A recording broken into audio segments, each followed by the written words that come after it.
নমস্কার, দেখছেন সময় কলকাতা। সময় নিউজ নিয়ে আপনাদের সঙ্গে রয়েছি আমি অভিজিৎ। আসছি বিস্তারিত খবরে। চাকরিহারা যোগ্য শিক্ষক শিক্ষিকাদের ডাকে ফের উত্তাল রাজপথ। সোমবার নবান্ন অভিযান ঘিরে নিরাপত্তা ব্যবস্থা সর্বোচ্চ পর্যায়ে। হাওড়া ময়দান থেকে নবান্ন, ব্যারিকেড, ড্রোন, জলকামান, র্যাফ ও কড়া নজরদারিতে মোড়া গোটা এলাকা।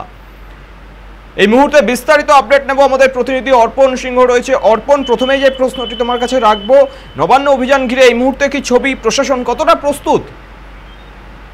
দেখো, তুমি জানো যে এর আগেও কিন্তু যখন চাকরিহারা অভিযান হয়েছিল সেই সময় কিন্তু তাদের আটোসাটো ব্যবস্থা করা হয়েছিল হাওড়া সিটি পুলিশের তরফ থেকে। ঠিক এবারেও সেই আটোসাটো পুলিশের নিরাপত্তা ব্যবস্থা কিন্তু করা হয়েছে, যাতে যারা অবরোধকারী বা যারা নবান্ন অভিযান যারা করতে আসছে চাকরিহারা প্রার্থীরা, তাদের কিন্তু একেবারে এই ব্যারিকেড বানানো হয়েছে হাওড়া ময়দান এবং ফরসর রোড সহ কাজীপাড়া সহ আরো বেশ কিছু জায়গায় তাদের ব্যারিকেড করা হয়েছে এবং সেই জায়গা থেকে তাদেরকে কিন্তু যাতে না আসতে পারে নবান্নের দিকে, সেই কারণে ব্যারিকেড করা হয়েছে। এবং যে বিষয়গুলি উঠে আসছে যে পুলিশের তরফ থেকে আটোসাটো ব্যবস্থা এবং পাশাপাশি ড্রোনের মাধ্যমে কিন্তু নজরদারি চালানো হচ্ছে।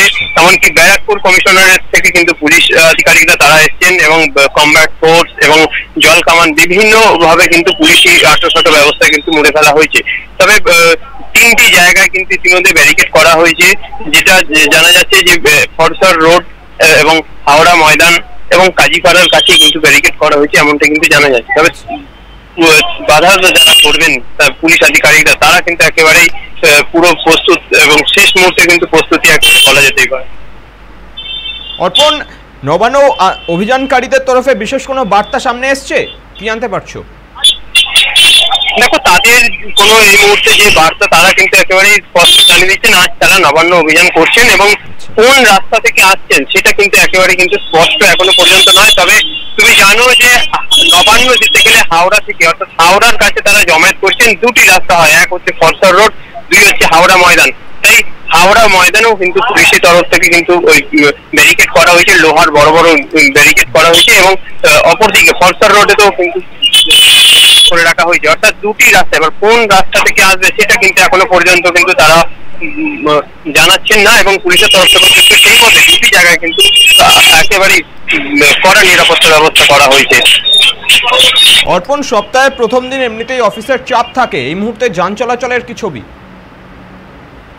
দেখো, যান চলাচল প্রত্যেক দিনের মতন আজকেও কিন্তু সেই যান চলাচলটি রয়েছে। তবে ঘন্টা খানেক হলেও সেই যান চলাচল কিন্তু একেবারেই বলা যেতেই পারে কিছুটা বিঘ্ন হচ্ছে, কারণ এই যে রাস্তার যে জ্যাম, সেই জ্যামে কিন্তু একেবারেই আটকে পড়েছেন যারা নিত্যদিনের যে যাত্রীরা রয়েছেন, যানবাহন করে যারা যাতায়াত করেন তাদের, এবং সমস্যার সম্মুখীন কিছুটা হতে হচ্ছে তাদেরকেও। এবং এখনো পর্যন্ত বলা যেতেই পারে ঘন্টা খানেক বা ঘন্টা দেড়েক পর কিন্তু পরিস্থিতি কিন্তু আবারও সে পুনরায় স্বাভাবিক হতে পারে। ধন্যবাদ অর্পণ, নজর রাখো ঘটনার দিকে। আপনাদের আরো একবার জানিয়ে রাখি, সোমবার নবান্ন অভিযানকে ঘিরে সকাল থেকেই তৎপর প্রশাসন। যদিও অভিযানের রুট স্পষ্ট নয়, তবু হাওড়া ময়দান থেকে নবান্ন পর্যন্ত কড়া নিরাপত্তার বলয়ে গোটা এলাকা।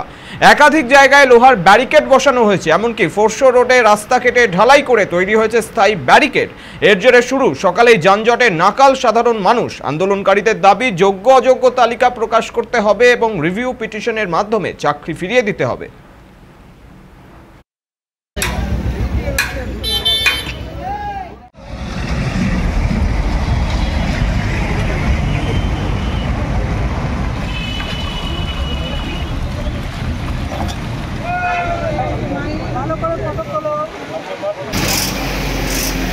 একটু আর পিছু ওটা পরে বেরিয়ে যাবে।